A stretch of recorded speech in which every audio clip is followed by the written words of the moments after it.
ብሩክና መድብል ተገናኙ። መድብል እስከዛሬ ወንድሙን በማፈላለግ ላይ ያለ ሲሆን አሁን ላይ ግን ወንድሙ የት እንደሆነ አውቆ ኤፍራታ በጠቆመችው መሰረት ወንድሙ ጋር ተገናኝተዋል። ብሩክ ምንም ነገር አልሆነም።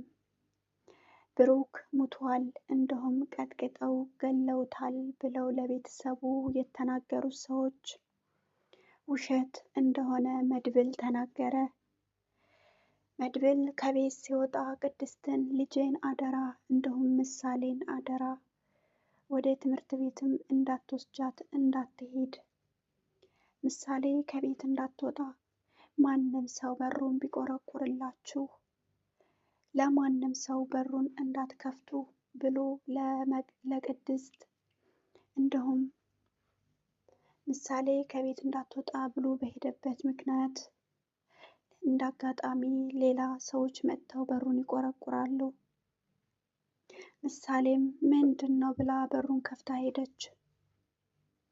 በሩን ከፍታ ስትሄድ ምሳሌንም አግተዋት ይዘዋት ሄዱ። ምሳሌ መሞት የለባትም፣ ምሳሌ መታገት የለባትም የምትሉ ይህን ቪዲዮ ላይክ እና ሰብስክራይብ እንዲሁም ሸር እያደረጋችሁ ለምሳሌ ድምፅ ልንሆናት ይገባል። ምሳሌ በጣም ሕፃን ልጅ፣ ምንም የማታውቅ አባቷን የምትወድ ልጅ፣ እንዲሁም ለቅድስት ምሳሌ ትምህርት ቤትም እንዳትሄድ ማንም ወዴትም እንዳትወጣ በሩንም እንዳትከፍቱ ብሏቸው ነበር የሄደው። ግን እሳ ምሳሌ በሩን በቆረቆሩ ሰዓት ሄዳ ስትከፍት ያጋጠማት ችግር በጣም ትልቅ ችግር ነው። መድብል ይህን ነገር አያውቅም። መድብል ወንድሜን እፈልጋለሁ እሄዳለሁ ብሎ ከብሩክ ጋር ተገናኝቷል። ብሩክ ግን ምንም ነገር አልሆነም። ብሩክ በባለፈው ለቤተሰቦቹ እንደተናገሩት እንዲሁም ቤተሰቦቹ እንደሰሙት ብሩክ ተቀጥቅጦ ተገድሏል፣ ብሩክ ሙቷል እያሉ በጣም ብዙ ነገር ሲያወሩ ከድመው ነበር። አሁን ላይ ግን ብሩክ በጥሩ ሁኔታና ምንም እንግልት እንደሌለበት ምንም ነገር እንዳልሆነ ነው መድብል የተናገረው። እንዲሁም ሞገስ ለመድብል ከጎንህ እሆናለሁኝ አብረን እንሄዳለን እያለ በፍርሃት የተናገረው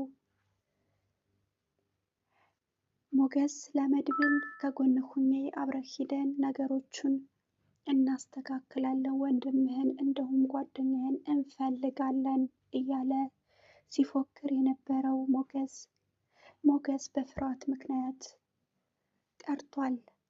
መድብል ግን በጣም ጀግና ስለሆነ ወንድሜ አይሞትም፣ እኔ ያለሁ እኔ ፈልጌ አገኘዋለሁ በማለት መንገዱን ቀጥሎ በስንት ፍለጋ ወንድሙን አግኝቷል።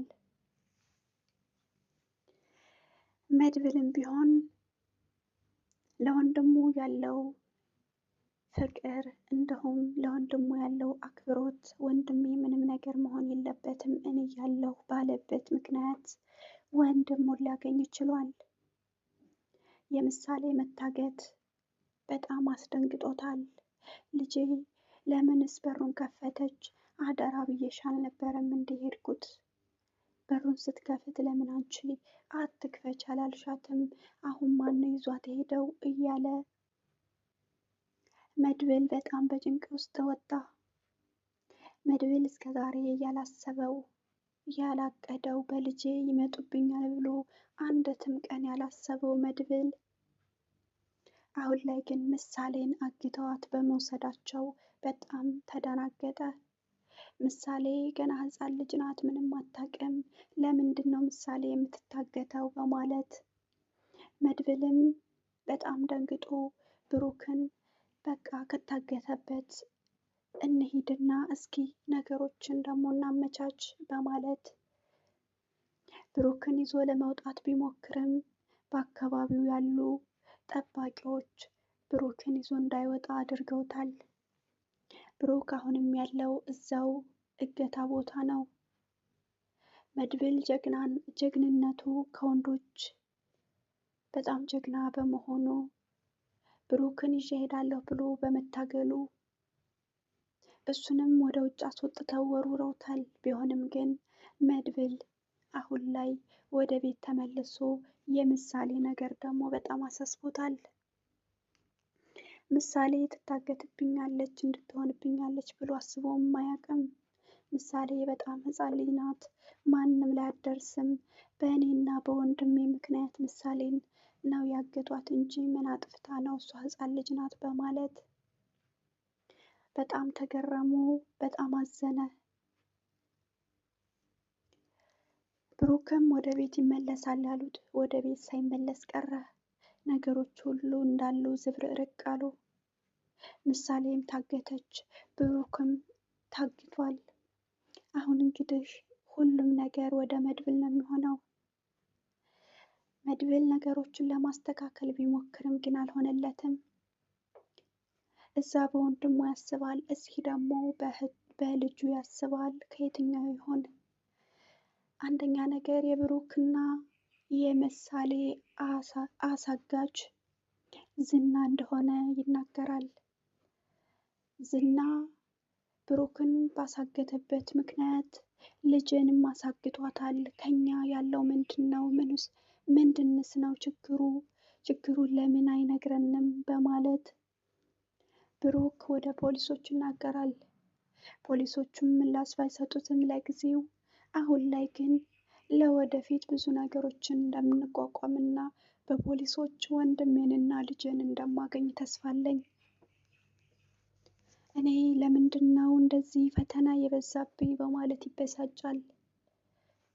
ሁሉንም አጥፍቼ ለምን እኔም አልጠፋም? ምን እሰራለሁኝ? በማለትም ይደነቃል። ልጄ ከታገተች እንደውም ወንድሜ ከታገተ የኔ መኖር ምንድን ነው ትርፉ? ሁሉንም አጥፍቼ እኔም ሕይወቴን ባጠፋ ይሻለኛል እያለ መድብልም ለብቻው ያወራ ጀመር። መድብል ያላሰበው እንዲሁም ያላቀደው ምሳሌ በመታገቷ በጣም ልቡ ተሰብሯል። ለምንድን ይቺ ሕፃን ልጅ ምኑን ታውቃለችና ለምን አገቷት? ለምንስ እንዳደረጉ እያለ ነገሮችን ለማቋጨት ሞከረ። ለፖሊሶችም ደውሎ ተናገረ። ፖሊሶችም እኛ በፍለጋ ላይ ነን፣ እንፈልጋለን፣ ከጎንህ ነን፣ ብቻህን አትሆንም፣ አብሽር እያሉ እሱንም ይነግሩት ጀመር። አሁን ላይ ግን ምን እንደሚመጣና ምን እንደሚፈጠር አይታወቅም። ነገሮቹ ባሉበት ሁኔታም ሊሆን ይችላል። ግን ለምንድን ነው ይሄ የተፈጠረው? መድብል ለምንድን ነው ወንድሙስ እንዲሁም እህቱም የታገቱት? እንዲሁም ልጁ ለምን ታገተች? ምሳሌ በጣም ሕፃን ልጅ ናት፣ ለምንስ እንደሆነች እያለ ጥያቄ ሆኖበታል። ግን እሳ የሆነው ሆኗል። አሁን ላይ ደግሞ መጠንቀቅ ይኖርበታል። እንግዲህ የብሩክ መገኘት ደስ ቢለውን ብሩክም አሁን ገና ወደ ቤቱ አልተመለሰም። በባለፈው ብሩክ ተቀጥቅጦ ተገድሏል፣ ሞቷል፣ ተሰቅሏል እያሉ ሲያወሩ የነበሩት ውሸት ነው። ብሩክ በጣም ጨዋና ደስ የሚል ልጅ ነው። ብሩክ ለወንድሙ እንዲሁም ለቤተሰቡ ለብዙ ነገሮች ከጎን ለመሆን ያቀደ በጣም ደስ የሚል ልጅ ነው። ስለዚህ ብሩክ ፍትህ ለብሩክ እንጠይቃለን። ፍትህ ለምሳሌ። ምሳሌ መታሰር የለባትም። ምሳሌ በጣም ሕፃን ልጅና ምኑንም የማታውቅ ልጅ ናት። ስለዚህ ይሄ አይገባትም፣ መገደል የለባትም። ምሳሌ ሕፃን ልጅ በመሆኗ መድብልን ለማጥቃት እንዲሁም መድብል ጀግና ስለሆነ እሱን ላለመዳፈር ስለሚፈሩ ወደ ልጁ ሂደዋል።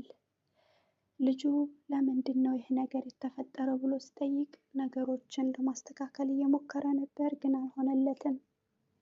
ውድና የተከበራችሁ የሀይቋ እርግብ ቤተሰቦች ቪዲዮውን እስከ መጨረሻው እንዳዳመጣችሁ ይገባኛል። ግን እሳ ፍትህ ለብሩክና ፍትህ ለምሳሌ ያላችሁ ሁላችሁም ኮሜንት ላይ አስቀምጡ። ምሳሌና ብሩክ እንዲሁም መታገትም መገደልም የለባቸውም የምትሉ በሙሉ ይህን ቪዲዮ ላይክ እና ሰብስክራይብ በማድረግ ለሌሎቹ ተደራሽ እንዲኖረው አድርጉ። እወዳችኋለሁ። በቀጣይ ደግሞ ሌላ አዳዲስ ነገሮች ይዤላችሁ እስከምመጣ ድረስ መልካም ቆይታ ይሁንላችሁ።